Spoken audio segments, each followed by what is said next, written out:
by the clawing, hungry creatures that came at night. Then the bones would scatter, rot, and crumble to become part of the earth.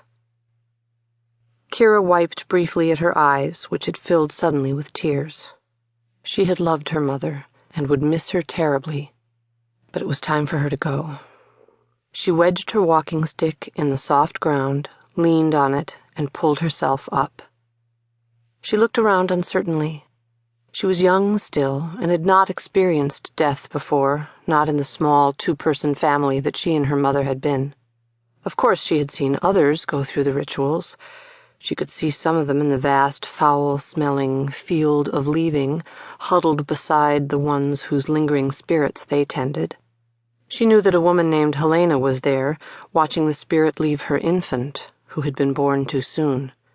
Helena had come to the field only the day before. Infants did not require the 4 days of watching. The wisps of their spirits, barely arrived, drifted away quickly. So Helena would return to the village and her family soon. As for Kira, she had no family now, nor any home. The cot she had shared with her mother had been burned. This was always done after sickness. The small structure, the only home Kira had ever known, was gone. She had seen the smoke in the distance as she sat with the body. As she watched the spirit of her mother drift away, she had seen the cindered fragments of her childhood life whirl into the sky as well. She felt a small shudder of fear. Fear was always a part of life for the people. Because of fear, they made shelter and found food and grew things. For the same reason, weapons were stored, waiting. There was fear of cold, of sickness and hunger. There was fear of beasts. And fear propelled her now as she stood leaning on her stick. She looked down a last time at the lifeless body that had once contained her mother and considered where to go. Kira thought about rebuilding. If she could find help, though help was unlikely, it wouldn't take long to build a cot, especially not this time of year, summer start, when tree limbs were supple and mud was thick and abundant beside the river. She had often watched others building, and Kira realized that she could probably construct some sort of shelter for herself. Its corners and chimney might not be straight.